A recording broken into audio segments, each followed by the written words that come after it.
부동산 투자라는 거는 여러분이 갖고 있는 소중한 종잣돈을 한 번에 넣는 거거든요. 1,500만 원, 2,000만 원, 3,000만 원이 누군가한테는 작은 돈으로 느껴질지는 모르겠지만 저 같은 사람한테는 정말 큰 돈이거든요. 왜냐? 1년을 모았을 때 내가 최대로 모을 수 있는 돈이란 말이에요. 그럼 그 돈을 내가 부동산 투자에 넣는다라고 했을 때 여러분은 절대 실패하면 안 돼요.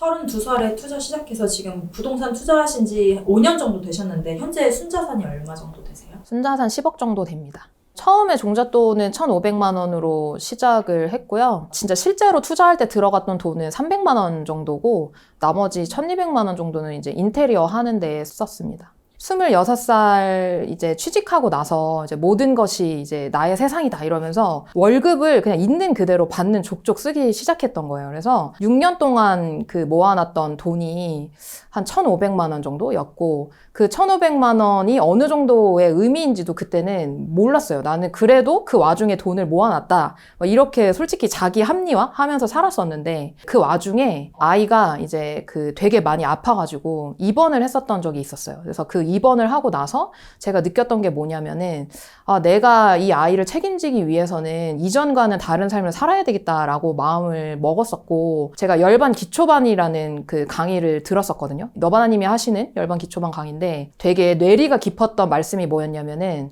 자본주의 사회에서 월급쟁이가 월급만으로는 절대 노후 대비를 할 수 없다. 자본주의 사회에서 월급쟁이는 반드시 자산을 취득해야 된다라는 강의 내용이 있었어요. 근데 그때 그 강의 내용을 듣고 나서 뭔가 투자를 내가 해야 되겠다라고 마음을 먹고 직접적으로 뭔가를 하기보다는 내가 투자를 진짜 할 수 있을까? 꼭 투자를 해야 될까? 라는 거에 좀 두려움을 느꼈던 것 같아요. 근데 아이가 이제 그렇게 아프고 나서 아이가 잘못되면 내가 지금 갖고 있는 이 1,500만 원으로 또는 내 월급으로 내 아이의 미래까지 내가 책임질 수 있을까? 내 아이의 미래를 책임지는 거는 고사하고 내가 아이한테 짐이 되진 않을까? 우리 아이가 나중에 커서 엄마 왜 노후 대비를 안 해놨어? 나 너무 힘들어 라고 하지 않을까?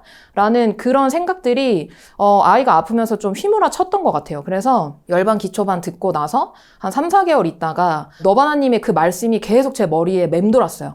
월급쟁이가 자산을 취득해야 된다, 자본주의 사회에서는. 그래서 투자를 한번 해보자. 내가 노후 대비를 해보자라는 마음을 먹고 투자를 시작했습니다. 아이가 아팠다고 했는데 어느 정도로 많이 아팠길래 이렇게 살면 안 되겠다, 이렇게 하면 내가 아이한테 민폐가 되겠다 싶을 정도로 뭔가 큰 충격이었는지. 저희 아이가 이제 한 40도 고열이 한 이틀 정도 나길래 해열제를 먹였는데도 안 떨어져서 병원에 갔더니 신우신염이라는, 그러니까 요로감염이라는 진단을 받았어요. 근데 그 요로감염이 이제 너무 심해가지고 신장이 한쪽이 이제 손상이 됐었는데 그 신장이 한쪽이 손상되면은 다시는 복구가 안 된다고 하더라고요. 그래서 그거를 신장이 어느 정도 손상됐는지를 검사를 해야 되는데 그 검사를 할 때 이제 동의서를 의사 선생님이 주시거든요. 근데 그 동의서에 뭐라고 쓰여 있냐면 이 약을 먹고 아이가 깨어나지 않을 수도 있습니다. 이 검사를 위해서는 이 동의가 필요합니다. 동의하시겠습니까? 라는 거를 받고 손이 덜덜덜 떨리는 거예요. 그때 아이가 한 5개월, 6개월 정도였던 것 같아요. 그래서 너무 어린 아이한테 이런 약을 먹이는 것도 너무 미안했고 부모로서 어쩔 수 없는 상황이긴 했지만 그 상황에서 내가 해줄 수 있는 게 없다? 그리고 우리 아이가 잘못될 수도 있다라는 위기의식? 그리고 우리 아이가 정말 몸이 아팠을 때 내가 돈이라도 있어야 우리 아이를 돌볼 수가 있는데 여태까지는 제가 쓰기만 하고 살았던 거예요. 그러니까 너무 자본주의 사회에서 그냥 나는 욜로야. 나는 무조건 그냥 내 미래는 없어 라고 하면서 살았기 때문에 그래서 저희 아들이 아팠을 때 더 이상 나는 이렇게 살면 안 되겠다라고 마음을 먹고 다르게 살려고 투자를 시작했던 것 같습니다.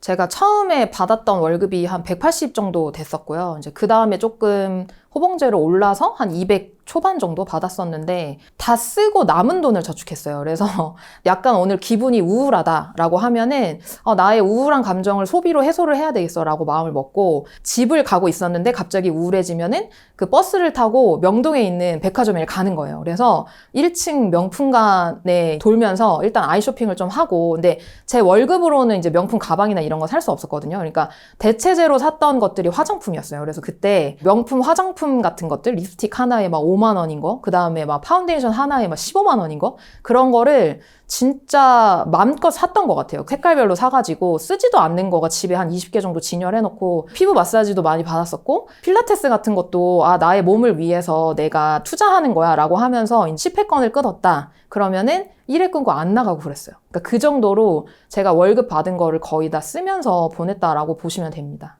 일단은 제가 생각했던 첫 번째가 뭐냐면은 과거에 살았던 대로 절대 살지 않겠다. 내가 과거에 소비했던 대로 절대 소비하지 않겠다. 내가 여태까지 누렸던 모든 것들은 나의 지금 현재에 도움이 되지 않았기 때문에 내가 화장품을 사고 내가 마사지를 받고 운동하는 게 중요한 게 아니라 정말로 필요한 데에 돈을 쓰겠다라고 마음을 먹었고요. 마음을 먹고 나서 아이랑 키즈 카페를 가는 대신에 이제 뭐 공원 같은 데를 가면서 아이랑 같이 시간을 보내고 저에 대한 소비도 조금 극한으로 절제를 했었던 것 같아요. 그래서 그때는 거의 뭐 선크림만 바르고 다니고 그 다음에 옷 같은 것들도 옛날에 대학생 때 입었던 거, 옛날에 취직했을 때 샀던 거, 초반에 샀던 거, 그런 것들 위주로 옷을 입었었고, 꾸미거나 이런 거에 전혀 돈을 쓰지 않고 뭐 배낭 메고 다니고 이제 그런 식으로 저에 대한 소비를 절제를 했었고요. 자동차 같은 거에도 되게 목돈이 들어가는데 아이 낳고 나서 차가 필요한 일이 꽤나 있었지만 그래도 아이가 어렸을 때는 차는 구매하지 않고 이제 뚜벅이로 다니면서 아이랑 같이 함께 하고 이러면서 비용을 조금 절제를 하면서 살았던 것 같아요. 지금의 내가 이렇게 힘든 거는 과거에 그렇게 플렉스를 했던 삶이 있었기 때문에 내가 이렇게 힘든 거기 때문에 내가 만약에 지금 적절한 방향으로 돈을 모으고 있다라고 한다면은 그 돈을 모은 거가 오히려 나한테 더 좋은 결과를 가져다 주겠지라고 생각하고 버텨나갔었던 시간이었던 것 같아요.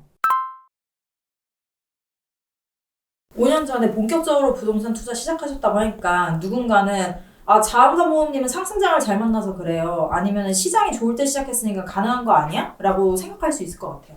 지금 같은 이런 하락장에서도 투자하면 자음과 모험님처럼 순자산 10억 가능할까요? 지금부터 시작해도 충분히 가능합니다. 그리고 오히려 상승장일 때보다 지금 하락장이 여러분들한테 투자 기회라고 생각을 하고요. 그 이유는 왜 그러냐면 사람들은 가격이 싸지면은 두려움에 질리거든요. 가격이 싸지니까 부동산 시장은 끝났다라고 생각하는데 오히려 이거를 역으로 생각해 본다면은 제가 상승장일 때는 오히려 가치 있는 것들이 비쌌기 때문에 뒤따라가는 투자를 할 수밖에 없었거든요. 근데 지금 하락장에서는 가치가 있는 것들이 더 싸졌기 때문에 가치 있는 거를 살 수 있는 기회라고 생각을 하고 그 기회를 여러분들이 잡는다라고 하면은 결국에는 부동산이 상승하는 때가 왔을 때 여러분이 저보다도 더 부자가 될 수 있는 시장이라고 생각하기 때문에 너무 두려움이나 공포나 이런 거에 떨기보다 상승장일 때보다 오히려 더 좋은 것들을 싸게 할 수 있는 기회가 열려 있거든요. 그래서 그 기회를 꼭 잡으셨으면 좋겠어요. 지금 자원과 모험님께서 가치 있는 걸 살 수 있는 기회다. 이 하락장이라고 말씀하셨는데 이게 무슨 의미인가요?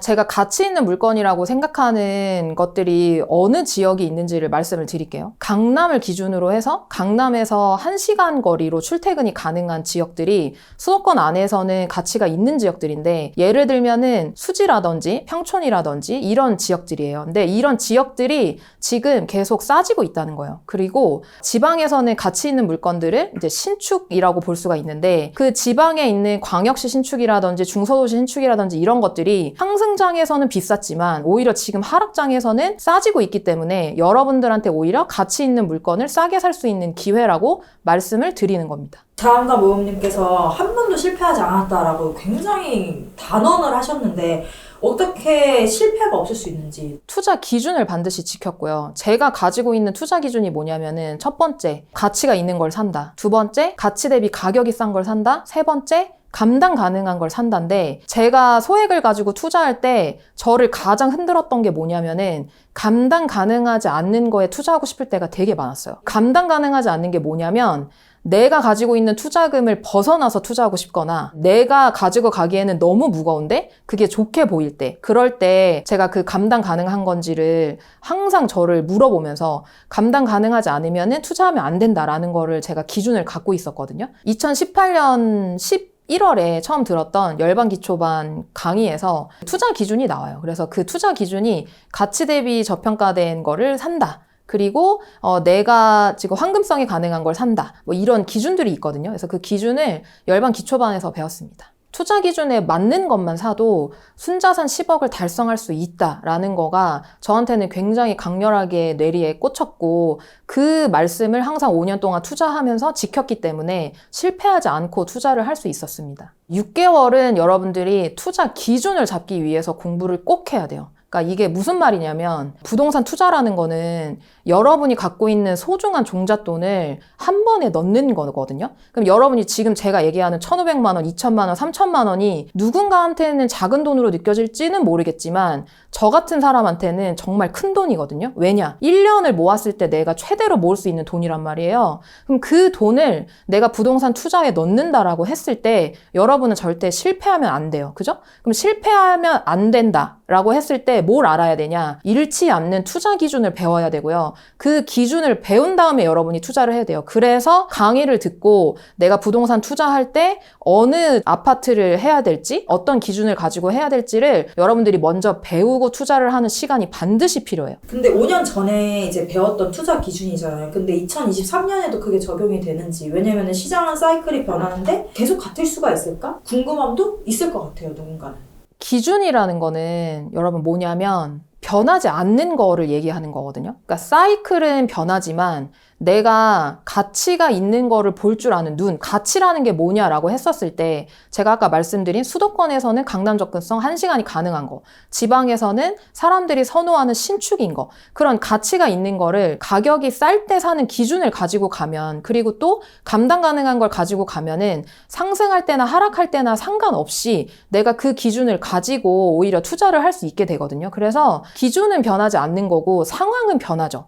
상황이 변하는 게 가격이 오르고 내리는 게 상황이 변하는 거고, 그래서 가치가 있어? 그래서 가격이 싸? 라는 기준만 가지고 간다면 상승이든 하락이든 상관없이 내가 잃지 않는 투자, 실패하지 않는 투자를 할 수 있다고 말씀드릴 수 있어요. 아무 데서도 저한테 노후 대비를 하려면 이런 방법을 투자를 해야 된다라는 거를 알려주는 데가 없었고, 실제로 제가 노후 대비할 때 어느 정도의 금액이 필요한 건지를 전혀 몰랐어요. 근데 열반기초반 1강에서 실제로 내가 노후 대비할 때, 내가 은퇴하고 나서 또는 명예퇴직하고 나서 정말로 이 가족한테 필요한 실제 노후 대비 자금을 계산을 해보라고 하거든요. 근데 그 계산을 해보라고 할 때 말도 안 되는 금액이 나오는 거예요. 한 30억 정도가 나왔었던 것 같아요. 그래서 도대체 30억을 어떻게 만들지? 라는 거에 대한 현타. 그리고 내가 이거를 지금 준비하지 않으면은 정말 내가 월급이 끊겼을 때 길거리에 나앉을 수도 있겠다라는 두려움 같은 것들이 1강을 듣고 느껴졌고, 그래서 그거를 듣고 내가 바뀌어야 되겠다라고 마음을 먹었었어요.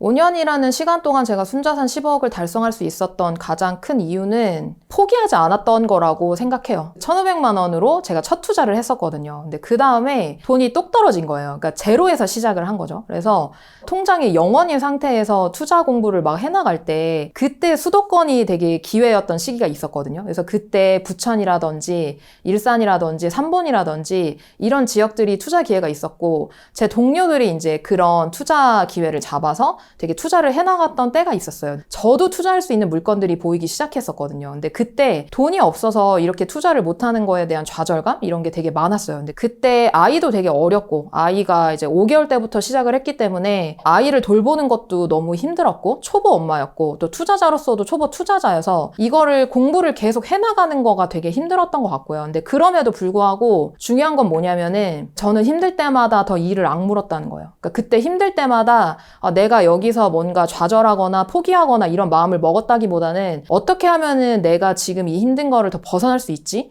내가 어떻게 하면은 진짜 내가 처음에 마음 먹었던 노후 대비 내 아들한테 짐이 되지 않는 부모가 될 수 있지? 라는 거를 생각하면서 내가 끝까지 가면, 내가 포기하지 않으면 결국에는 내가 노력으로 결과를 만들어낼 수 있을 거라고 생각했기 때문에, 내가 돈이 부족해서 투자하지 못한다고 하더라도 내가 돈이 생긴다면은 정말 내가 이 한 번 하는 이 투자가 확실한 수익을 돌려줄 수 있는 그런 투자처에다가 투자를 해야 되겠다라고 마음을 먹고 그 힘들었던 시간을 좀 이겨냈던 것 같아요. 순자산 10억을 달성할 때 가장 중요했던 거는 포기하지 않았던 거라고 말씀드릴 수 있어요. 제 첫 투자 사례는 천안이라는 중소도시에 제가 투자를 했고요. 천안은 60만 정도의 인구를 가지고 있는 중소도시인데 사실은 인구가 계속 늘어나고 있고 삼성이라는 직장을 바치고 있어서 중소도시 중에서는 굉장히 가치가 있는 그런 지역이라고 할 수 있어요. 그래서 천안에 가서 제가 사람들이 선호하는 구축에 매매한 거랑 전세 금액의 차이가 300만 원으로 제 실제 투자금 300만 원으로 투자를 했었고요. 나머지 1,200만 원으로 이제 인테리어를 진행을 했어서 총 든 금액은 이제 1,500만 원으로 천안 첫 투자를 했었습니다. 그때 천안을 첫 투자로 선택했던 이유는 동료들 중에 이제 어떤 분이 천안이 지금 되게 싸다라는 얘기를 저한테 해주셨고 그 얘기를 듣고 이제 천안을 가보려고 하니까 KTX 타고 한 40분 정도밖에는 안 걸리는 거예요. 그래서 가까운데? 그리고 싼데? 라고 생각해서 제가 첫 투자 지역을 천안으로 선정을 해서 돌았었어요. 근데 그때 공부가 안 돼 있는 채로 눈이 뒤집혀가지고 이제 나는 첫 투자를 하겠다라고 마음먹고 내려가다 보니까 매매 전세 차이에만 집중을 해서 제가 투자를 했었던 거예요. 그래서 전세가율이 높은 아파트에 투자해서 잃지는 않았지만 전 실패하진 않았지만 그렇다라고 해서 다른 지역이랑 비교해서 더 좋은 투자를 할 수 있었던 시기에 그렇지 못했다라고 말씀을 드릴 수 있어요. 제가 첫 투자를 하고 나서 1년 동안 이 아파트가 오르질 않는 거예요. 그래서 도대체 내가 산 아파트는 1년 동안 왜 안 오르는 거지? 라는 거가 너무 괴로웠어요. 그래서 초반에 한 3개월은 맨날 제가 산 아파트 시세를 막 뒤적거리면서 내 아파트는 도대체 언제 오르나 하고 있었는데 제가 한 3개월에서 4개월 정도 투자 공부를 계속 해나가면서 깨달았던 게 뭐냐면 결국에는 내가 실력이 있어야 내가 가지고 있는 돈으로 좀 더 좋은 투자를 할 수 있구나라는 거를 그때 깨달았어요. 그래서 그때 진짜 제가 어떤 생각이 들었냐면은 나는 다시는 매매 전세 차이라는 투자금만 보고 절대 투자하지 않겠다. 나는 내가 가지고 있는 투자금에서 더 좋은 투자를 할 수 있는 지역을 알고 내가 더 좋은 투자를 할 수 있는 아파트를 알아서 내가 그 중에서 골라서 하겠다.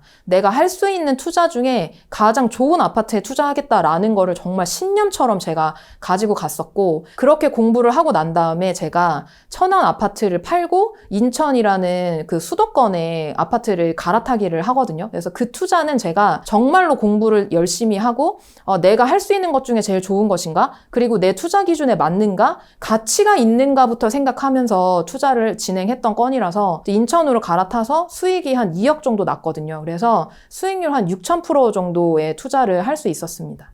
여기서 가장 중요한 건 뭐냐면은 여러분들이 반드시 강의를 듣고 시작해야 된다는 거예요. 그래서 강의를 듣고 투자 기준을 잡은 다음에 여러분들이 시작을 해야 되고 강의에 나와 있는 내용을 내 걸로 만드는 데에 최소 2달에서 3달은 걸리거든요. 그래서 어떤 투자를 해야 되고 어떤 기준을 가지고 투자해야 될지 배운 다음에 그 다음에는 반드시 행동으로 옮겨야 돼요. 왜냐면은 내가 강의만 듣고 그거를 정리한다고 해서 절대로 여러분들이 투자라는 결과물을 만들어낼 수가 없거든요. 여러분이 투자라는 실제 결과물을 만들어내기 위해서는 행동으로 반드시 옮겨야 되고 행동으로 옮기는 게 뭐냐라고 한다면은 실제 지역을 가서 그 지역에 있는 아파트 단지들이 어떻게 생겼고 어떤 분위기를 내고 있고 이 동네에서 이 주민들이 좋아하는 아파트는 뭔지를 한번 보는 과정이 필요해요. 그래서 그거를 최소 여러분들이 2달은 해야 돼요. 그리고 그거를 할 때의 기준은 뭐냐면 수도권은 강남 접근성 1시간을 기준으로 해서 경기 남부면 경기 남부, 서울 동부면 서울 동부 이렇게 권역을 묶어서 비슷한 지역들끼리 비교하는 게 필요하고요. 지방은 지방광역시면 광역시, 그 다음에 지방 중소도시면 중소도시 이렇게 비슷한 체급끼리 여러분들이 실제로 그 지역에 가서 2달 이상 현장에서 확인을 해보면서 공부하는 시간이 필요합니다. 예를 들면은 내가 분당을 갔다라고 한다면은 경기 남부라인에서 분당의 앞뒤로 위치해 있는 지역이 있거든요. 그게 뭐냐면 과천이나 아니면 수지를 보시면 분당의 위치가 어느 정도인 건지, 그러니까 분당의 가치가 어느 정도인 건지를 알 수 있습니다. 제가 만약에 부산광역시 궁금하면 어디 같이 또 가보면 좋아요? 부산광역시 궁금하시면 대구광역시 가보면 됩니다. 그 이유는 뭐냐면 지방은 여러분 인구수가 되게 중요하고 인구수라는 게 결국에는 수요를 얘기하는 거거든요. 그래서 수요가 있는 지역 그리고 수요가 그 체급이 비슷한 지역을 가는 게 중요해서 부산은 인구가 300만인데 그 다음으로 인구가 많은 광역시가 대구거든요. 대구가 200만이기 때문에 부산을 가보시면 대구를 가보시는 게 좋고 만약에 부산 해운대구를 갔다라고 하신다면은 대구 수성구를 가보시는 게 좋습니다. 왜냐하면 부산에서는 해운대구가 1급지고 대구에서도 수성구가 1급지이기 때문에 그 안에서 대장격이 되는 급지들을 여러분들이 보시면서 공부하는 게 여러분들 투자 기준 잡고 가치 있는 물건을 찾으시는 데 도움이 돼요. 부동산 하락장에 대한 두려움은 전혀 없어요. 전혀 불안하지 않고요. 저는 사실은 제가 투자하기 전에는 저도 부동산 가격이 빠지고 있다 또는 부동산이 지금 떨어지고 있다라는 그런 말에 굉장히 흔들리는 사람이었는데 제가 부동산 공부를 한 5년 하고 나니까 부동산은 결국에는 상승과 하락을 반복하는 사이클이 있다라는 거를 알게 됐고 이 부동산 상승과 하락이 반복된다라는 거는 제가 그냥 말씀드리는 뇌피셜이 아니라 86년도부터 나오는 우리 KB 매매 지수를 보면 상승과 하락이 계속 반복된다라는 거가 팩트로 나와 있거든요. 그렇기 때문에 하락하는 때가 있으면 다시 상승하는 기간이 온다라고 믿어요. 근데 여기서 여러분들이 어려운 건 뭐냐면은 항상 사람은 내가 겪어본 그 시장, 내가 지금 보고 있는 이 시점만 기억을 하기 때문에 계속 부동산이 하락할 것만 같은 두려움이 드실 거거든요. 근데 그건 저 당연하다고 생각해요. 근데 여기서 중요한 건 뭐냐면은 내가 경험해보지 않았을 뿐이지 결국에는 상승과 하락은 반복한다는 거죠. 그러면 하락장일 때 여러분이 가져야 되는 생각은 뭐냐? 오히려 가격이 싸지고 있기 때문에 내가 이거를 기회라고 생각하고 내가 실제로 지금 공부를 해서 상승장에서는 사지 못했던 아파트들을 지금 살려면 무엇을 해야 되지? 내가 어떤 공부를 해야 되지? 라는 것들을 생각하는 게 여러분들한테 도움이 되는 거예요.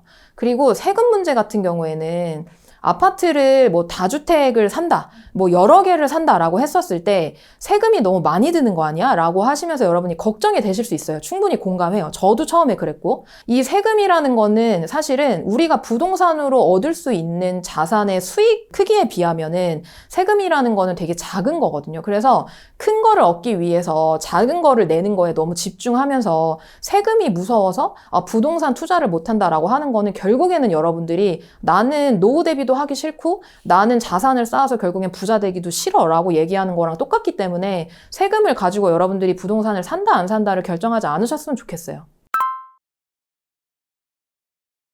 지금 5천만 원 가지고 계신 분들은 지방을 보셔야 돼요. 그러니까 그 이유는 뭐냐면 지방이 지금 되게 싸고요. 그 싼 게 지방시장이 오르기 전 가격으로 돌아갔다라고 보시면 되거든요. 그래서 그 싸다라는 기준이 몇 년도냐면은 지방은 각각 지역마다 다르긴 하지만 19년도 가격으로 돌아가는 그런 지방시장이 되게 많기 때문에 지방은 지금 되게 싸고 게다가 지방에 아까 제가 가치 있는 물건이 신축이라고 말씀드렸잖아요. 특히 신축이 싸요. 그래서 여러분들이 지방 신축을 잡을 수 있는 기회고 플러스해서 하나 더 말씀드리면 저희가 투자할 때 전세가율을 보는데 그 전세가율이라는 거는 투자금이 적게 들어간다라는 걸 의미하는 게 아니라 덜 올랐다라는 거를 의미하는 거예요. 그럼 덜 올랐다라는 거는 여러분 뭘 의미하냐면 여러분이 가져가는 수익이 더 많아진다라는 거를 의미하는 거예요.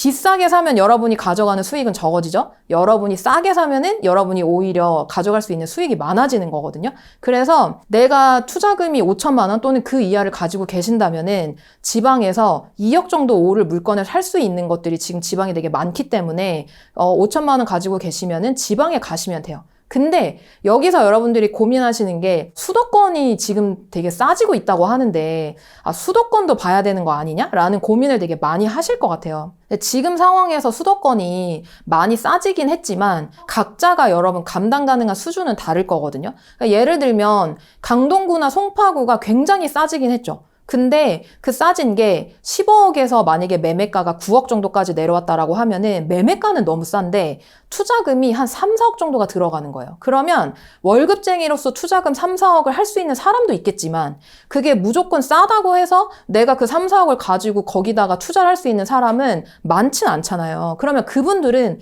어떤 투자를 해야 되냐라는 게 고민이 되실 거란 말이에요. 그랬을 때 수도권에 만약에 1억을 넣었다라고 해봅시다. 예를 들면 수원이에요. 수원에 지금 20평대가 매매가가 3억 정도 하고 전세가가 2억 정도 하거든요. 투자금을 1억을 내가 넣는다라고 했을 때 수원 20평대가 어느 정도까지 오를 것 같아요, 피디님?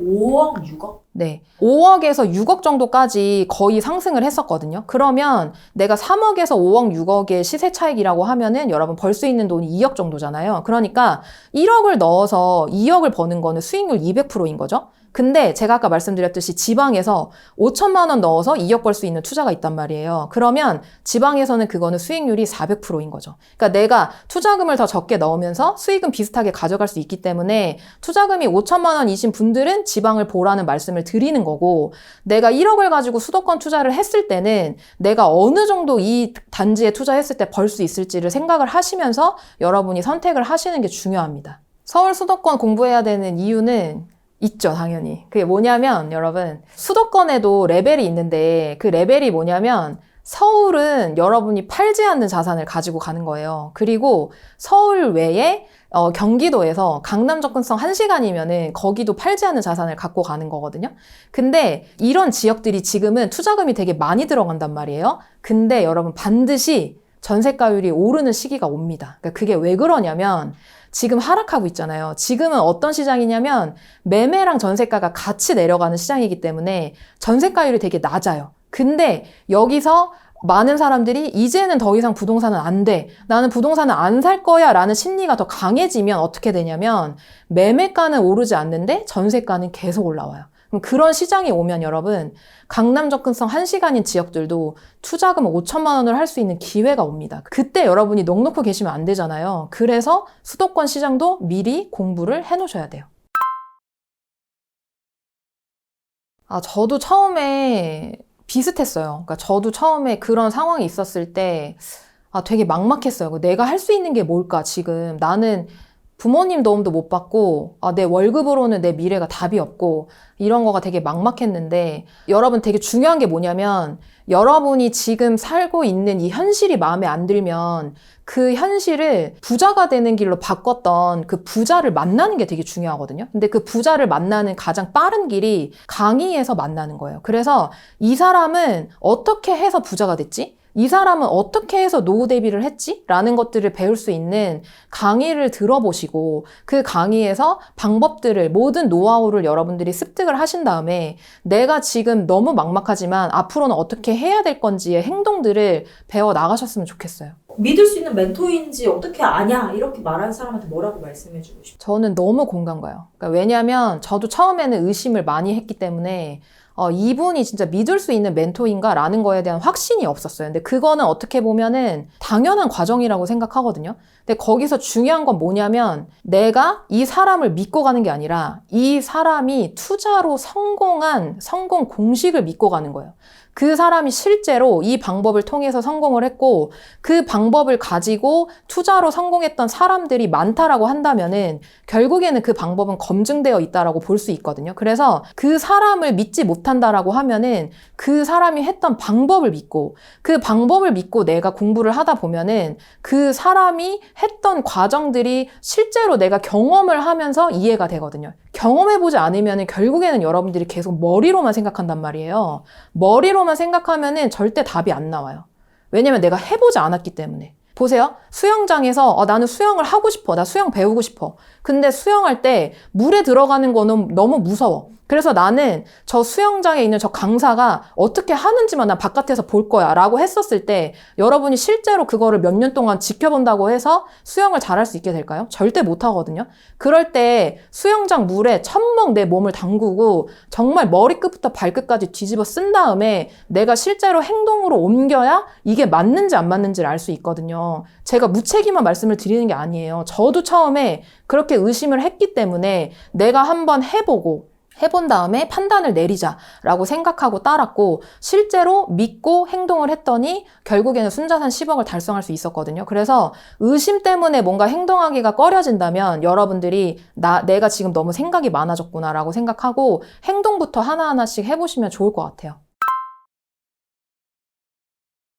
부동산 투자하려면은 최소한 종잣돈 3천만 원 정도는 있어야 된다라고 생각을 하고요. 그 3천만 원이란 기준은 뭐냐면은 그 회사를 다니는 평범한 월급쟁이의 월급 기준으로 모을 수 있는 맥스라고 생각을 하거든요. 저는 연 3천만 원이. 그리고 내가 연 3천만 원 가지고 있다라고 해서 투자를 못하는 게 절대 아니에요. 그래서 내가 연 3천만 원을 모으지 못한다고 하더라도, 그게 1년에 모을 수 없는 돈이라고 하더라도 3천만 원이 목표다라고 생각하면서 종잣돈을 모아 나가셨으면 좋겠어요. 제가 진짜 기억에 남은 투자는 부산 투자인데요. 일단은 제가 첫 투자를 이제 천안으로 시작을 해서 부산 투자까지 2년 정도의 시간이 걸렸고요. 그 2년 동안에 정말 한 달도 쉬지 않고 전국을 누비면서 제가 알고 있는 지역을 늘렸고, 평일에는 그 지역을 공부하기 위해서 하루에 4시간 정도 시간을 빼서 매일 그 지역에 대한 보고서를 썼거든요. 2년 동안 치열하게 하면서 만났던 투자 지역이었어요, 부산이. 그리고 부산이 정말 언덕이 심해요. 부산 사시는 분들은 아시겠지만 그 부산에서 제 무릎 연고를 잃을 정도로 그 부산 언덕을 임장하면서 정말 치열하게 임장을 했었거든요. 그 한여름에 정말 부산 그 초량동 끝까지 올라가면서 내가 반드시 여기에다가 투자를 하겠다라는 마음을 먹고 투자 공부를 진행을 해서 부산에 있는 사람들이 되게 좋아하는 신축을 투자했었을 때 어떤 생각이 들었냐면은, 내가 2년 동안 열심히 투자를 하니까 내 매매 전세 차이 갭만 보고 투자했던 천안이랑은 달리 내가 정말 확신을 가지고 이 물건이 정말 가치 있고 가격이 싸구나, 그리고 나한테도 감당 가능한 투자구나라는 그 나의 투자 기준을 지키면서 투자할 수 있었던 사례였기 때문에 저한테는 가장 인상 깊게 남아있는 부산 투자입니다. 부산을 알기 위해서 일단은 부산에 15번 정도 갔었어요. 서울에서 부산까지 KTX로 3시간 정도 걸리고요. 이제 비행기 타면은 1시간에서 2시간 정도 걸리는데 매 주말마다 했었어요. 매 주말마다. 그러니까 토요일마다 새벽에 4시에 일어나요. 그 4시에 일어나서 아들이랑 남편 밥을 일단 해놔요. 해놓고 첫 차를 타기 위해서 이제 서울역으로 미친 듯이 뛰어갑니다. 왜냐면은 항상 시간에 쫓겼기 때문에 미친 듯이 서울역의 플랫폼에 딱 그 숨을 헐떡이면서 타서 거기서 이제 부산 시세나 그다음에 부산 관련된 정보들을 이제 습득을 하고, 그다음에 이제 부산에 딱 내리면 한 8시 정도 돼요. 그래서 8시에 국밥을 한 그릇 먹어요. 왜냐면 나도 살아야 되니까. 그래서 국밥을 한 그릇 먹고 그다음에 이제 부산 임장을 시작하는 거예요. 그래서 9시쯤에 시작을 해서 거의 한 10시간에서 12시간 정도를 계속 부산을 돌아다니면서 임장을 하고 막차를 타고 올라오면은 밤이 되거든요. 그럼 밤이 되면 아들이랑 남편이 자고 있어요. 그래서 주말 동안에 이제 아들 얼굴도 못 보고 남편 얼굴도 못 보고 그렇게 했던 거를 거의 한 달 이상? 한두 달 정도를 진행을 하면서 부산에 투자하기 위해서 노력했었어요. 부산의 투자금은 2천만 원 정도 들여서 투자를 했었습니다. 많은 분들이 지방인데 괜찮을까라는 생각도 많이 하시는데, 이 부산 물건이 저는 수익이 수도권 못지 않다고 생각을 하거든요. 그래서 매도하지 않고 계속 가지고 갈 생각도 있고요. 아직은 가치 대비 싸다고 생각하기 때문에 전혀 매도할 이유가 없어서 계속 보유를 하고 있습니다. 잃지 않을 때 여러분 가장 중요한 거는 여러분이 감당 가능한 투자를 하는 거예요. 그러니까 여러분이 욕심 부리지 않는 거예요. 제가 투자할 때 가장 잘했다고 생각하는 거는 뭐냐면, 제가 정말 하고 싶었던 투자, 그러니까 저 투자가 진짜 좋아 보이는데, 나는 저 물건이 좋아 보이는데 그런 투자가 있었음에도 불구하고 하지 않았던 게 저는 진짜 잘했던 거라고 생각해요. 예를 들면 무슨 말이냐면, 제가 가지고 있었던 투자금은 3, 4천 정도였는데 내가 저 물건을 투자하려면 6, 7천 정도가 들어요. 근데 분명히 저게 더 벌 수 있을 것 같다라는 판단이 들 때가 있었거든요. 그럴 때 사람들은 더 벌 수 있을 것 같아서 욕심이 나서 내가 대출을 일으켜서라도 더 좋은 물건을 가지고 가려는 욕심을 부리는데, 저는 그렇게 하기보다 내가 더 수익이 나지 못하더라도 내가 감당 가능한 수준에서 내가 갖고 있는 투자금 안에서 가장 좋은 거를 선택하자라는 기준을 계속 고수를 했기 때문에 계속 투자를 이어나가면서도 잃지 않는 투자를 할 수 있었던 거고, 여러분들도 투자를 할 때 내가 진짜 욕심을 부려야 될 때랑 부리지 말아야 될 때를 항상 기억을 하시면서 투자를 해야 잃지 않고 실패하지 않고 순자산 10억을 달성하든 20억을 달성하든 그 과정에서 여러분들이 실패하지 않고 갈 수 있어요. 투자를 못했던 거에 대해서는 초반에는 되게 후회를 많이 했죠. 근데 그때 그 후회를 많이 했던 거는 투자를 못해서 후회한 게 아니라 과거에 내가 플렉스를 해서 내가 가지고 있었던 종잣돈이 없었던 걸 후회했어요, 사실은. 저랑 같이 시작한 동료는요, 직장을 다니면서 굉장히 절약을 많이 해서 1억 정도를 모았어요. 그래서 그 1억을 순자산 20억을 만들었어요. 근데 저는 1,500만 원으로 시작을 했고 거기서 제가 할 수 있는 최대를 했지만 갖고 있던 종잣돈이 워낙 작았기 때문에 규모를 무한정 늘릴 수는 없었거든요. 그래서 저는 제 과거에 대한 후회가 뼈묻히게 후회스러워서 제가 할 수 있는 노력을 최대한 넣어보자라고 생각하면서 투자를 진행했었고, 다른 사람들보다 투자 개수는 많진 않지만 그럼에도 불구하고 내가 하나하나를 할 때 확신을 가지고 투자를 하자. 그리고 내가 할 수 있는 투자금으로 가장 좋은 데가 어디인 건지를 치열하게 고민하면서 했거든요. 그래서 개수는 많진 않지만 제가 했던 하나하나의 그런 투자 물건들이 저한테 더 좋은 수익을 가져다 줬기 때문에 그 과정에서 후회는 없어요. 제가 확신을 가지고 투자할 수 있었던 이유는 뭐냐면 너바나님께서 이렇게 말씀을 해주세요. 1억을 벌 때랑 3억을 벌 때랑 10억을 벌 때의 투자 방법은 다르다. 그리고 그 투자 방법은 이렇다. 1억을 벌 때까지는 종잣돈을 모으는 게 굉장히 중요하고 1억에서 3억을 갈 때는 어떻게 불릴 건지를 봐야 되고 3억에서 10억을 갈 때 또는 30억을 갈 때는 그거에 맞는 투자 방법이 있고 불릴 수 있는 방법이 있고 돈을 관리하는 방법이 있다라고 말씀을 해주셨거든요. 그거를 듣고 나서 그대로 따라했거든요. 저는 1억까지 갈 때 그리고 3억까지 갈 때 또는 10억까지 갈 때까지 그 강의에서 나온 내용을 그대로 따라 했었기 때문에 제가 순자산 10억까지도 달성할 수 있었다고 생각을 하고 거기서 확신이 있었어요. 왜?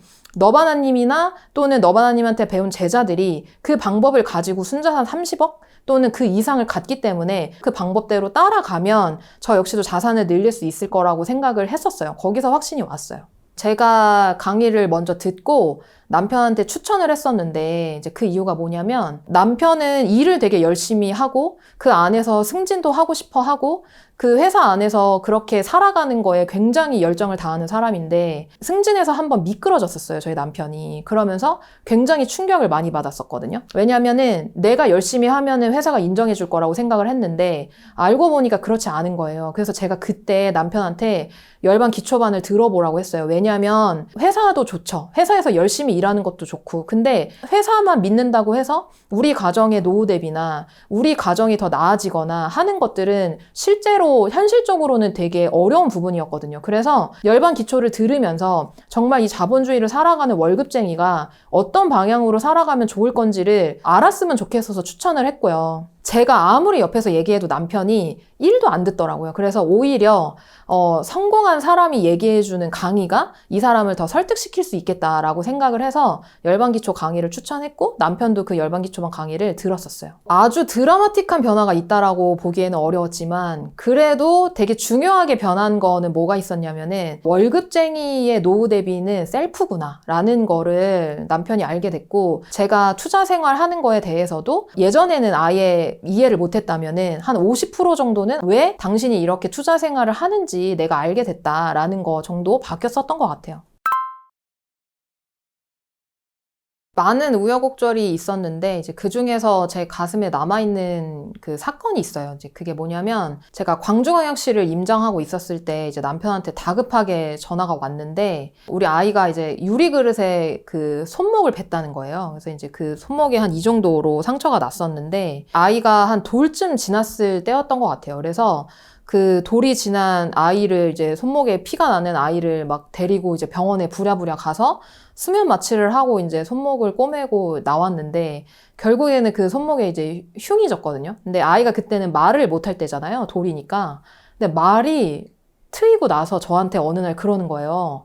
엄마, 나 손목이 너무 아팠어. 그러는 거예요. 그래서 제가 그 임장을 하면서 아이랑 떨어져 있던 시간에 아이가 아프거나 이런 일이 있을 때 되게 가슴에 상처가 많이 남았고 진짜 내가 이렇게 아이랑 떨어져 있으면서 아이를 케어하지 못하면서 아이한테 오히려 더 상처를 주는 건 아닌가? 라는 어떤 두려움, 막막함 같은 것들이 저를 되게 휩쌌던 것 같아요. 그리고 새벽에 임장 나올 때 저희 아들이 귀신같이 엄마가 나가는 걸 알아요. 왜냐면 옆에 엄마가 온기가 있었는데 없으니까. 그래서 첫 차를 타고 지방 임장을 가야 되는데 우는 아이를 내버려두고 문을 딱 닫고 나왔을 때 거기서 이제 발이 안 떨어지는 거예요. 안에서 애가 울고 있으니까. 그래서 거기 문 앞에 서가지고 아, 오늘 가지 말까? 오늘 아이랑 있을까? 라는 거가 너무 고민이 됐었던 시간이 너무 많았어요. 매번 그랬던 것 같아요. 근데 제가 들어갈까 말까 문 앞에 서서 고민할 때 했었던 생각이 뭐냐면은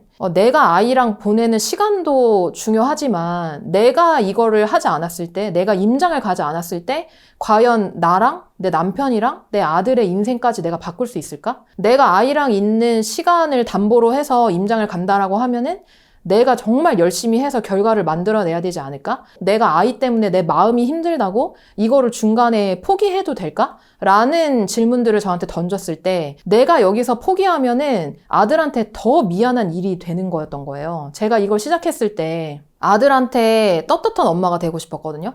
그리고 아들한테 짐이 되고 싶지 않은 엄마가 되고 싶었거든요.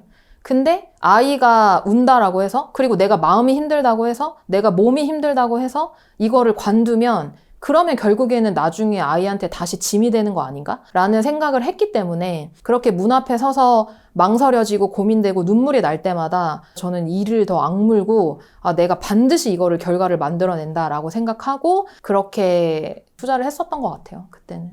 가장 저를 힘들게 했던 거는 나에 대한 의심이었고요. 내가 할 수 있을까?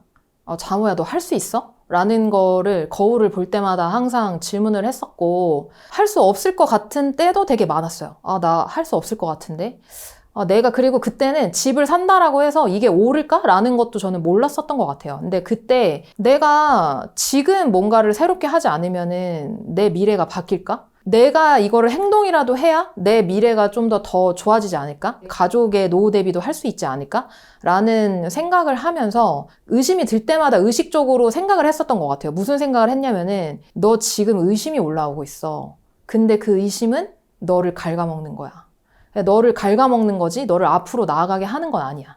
나를 앞으로 나아가게 하는 건 뭐야? 라고 생각했었을 때 제가 항상 생각했던 건 뭐냐면은 믿음이 필요하구나. 그게 뭐냐면 나에 대한 믿음이었어요. 사람들은 대부분 나에 대한 의심 때문에 무너지거든요. 근데 일어날 수 있는 거는 언제 일어나냐면은 나를 믿을 때 일어날 수가 있는 거예요. 그래서 거울을 볼 때마다 자모야 너 할 수 있어? 라고 물었던 거를 이제는 하지 않고 자모야 넌 오늘도 해낼 수 있어. 오늘 안 되면은 내일 해보자. 그럼 내일도 안 되면은 모레 해보자. 오늘 내가 바닥일지라도 내일 다시 일어나서 시작한다라고 하면은 너는 언제든지 결과를 만들어낼 수 있는 사람이 될 거야 라는 거를 계속 생각하면서 해나갔었어요. 그랬더니 결국에는 결과가 나오게 됐고 그래서 제가 신념처럼 믿는 게 뭐냐면 노력은 반드시 결과를 만들어낸다라는 거거든요. 제가 부동산 그 상승장을 겪으면서 많은 분들이 힘들어했던 게 뭐냐면 운으로 자산을 늘린 사람들이 너무 많다.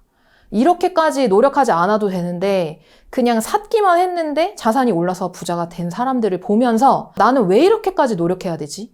이렇게 생각하시는 분들이 되게 많거든요. 힘들어하시는 분들도 많고. 근데 그거는 그 사람의 영역이고 그건 그 사람의 인생이고 내 인생을 그럼 내가 어떻게 살 건데? 라고 질문을 했었을 때 내 인생을 바꿀 수 있는 거는 제 노력이라고 생각했어요. 저는 그래서 노력을 들이면 반드시 저는 바뀐다라고 생각해요. 결과가.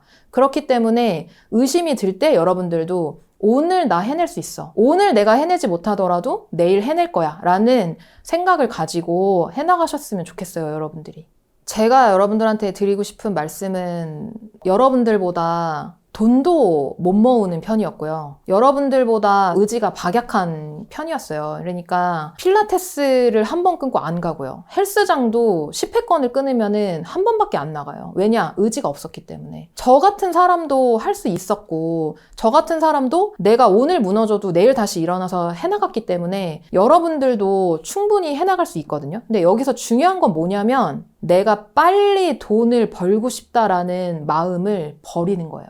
빨리 돈을 벌고 싶다라는 마음을 가지고 있으면 여러분이 너무 힘들어요. 내가 한계까지 몰아쳐가지고 노력을 들인다라고 해서 여러분이 빨리 돈을 벌 수 있는 게 아니에요. 왜? 부동산은 때가 왔을 때 자산이 상승하는 거기 때문에 그렇거든요. 그래서 제가 항상 말씀드리는 게 뭐냐면 과정에서의 행복도 너무 중요해요. 근데 그 행복이 여러분 내가 돈을 많이 벌어서 내가 뭔가 엄청난 현금이 내 통장에 들어와서 그런 행복은 여러분 되게 잠깐이거든요. 여러분이 과정에서의 행복은 뭐냐면 여러분 딸이랑 여러분 아들이랑 손잡고 공원에 가서 그 아이들이 킥보드 타는 거를 볼 때나 그 아이들이랑 같이 아이스크림을 먹을 때나 진짜 내 아내 또는 내 남편이랑 같이 손잡고 예쁜 벚꽃을 볼 때나 그럴 때 여러분들이 행복을 느끼는 거거든요. 그래서 내가 돈을 빨리 벌고 싶다라는 그런 생각 때문에 너무 자신을 몰아치기보다는 과정의 행복을 여러분들이 누리면서 그리고 가치 있는 자산을 하나하나 1년에 하나씩 사모은다라는 생각을 하면서 여러분들이 해나가시면 너무 힘들지 않게 하실 수 있을 거예요. 그러니까 힘든 건 내가 나를 못 믿을 때 오는 거고요. 그리고 내가 지금 잘 못하고 있는 것 같아 라고 나 자신을 비판할 때 오는 거거든요. 그래서 여러분들이 나 자신을 좀 더 많이 사랑하고 과정에서의 행복을 누리면서 해나가셨으면 좋겠고요. 그리고 여러분들 저보다 더 잘하실 수 있어요. 제가 투자를 시작할 때 저희 가족들 반대가 엄청 심했어요. 가족들 반대가 심했던 이유는 뭐 여러 가지가 있는데 시작할 때만 해도 부동산 시장 끝났다라는 얘기가 되게 많았거든요. 되게 신기하죠? 그때도 그런 얘기가 되게 많았어요. 그래서 부동산 투자로 돈 버는 시기 끝났는데 너 그렇게 계속 부동산 투자해도 되겠어? 라는 말들이 많았고 오히려 제 주변의 사람들이 저를 되게 끌어내리는 말을 되게 많이 했었어요. 근데 그때 내가 중간에 관두지 않고 이거를 결과로 만들어내서 내가 가족한테 내가 걸어간 과정들이 정말 헛되지 않았고 그리고 나는 결과를 만들어냈다라는 거를 보여주고 싶다라고 생각했었거든요. 근데 순자산 10억을 딱 달성했을 때 우리 가족한테 내가 떳떳할 수 있었다는 거. 내가 이 노력을 들인 게 결국에는 결과를 만들어냈다라는 거를 가족들한테 보여줄 수 있었을 때 가장 뿌듯했던 순간이었던 것 같아요. 저는 이 영상이 나중에 우리 아들이 커서 제 영상을 꼭 봤으면 좋겠는데 부동산 투자를 시작하게 된 계기도 그렇고 제가 이전에 살았던 대로 살지 않겠다라고 다짐했던 것도 그렇고 제가 제 2의 인생을 살게 해준 그 존재가 이제 저희 아들이었거든요. 그래서 제 아들한테 항상 그 떳떳한 엄마가 되고 싶었고요. 제가 뭐 돈을 벌었다,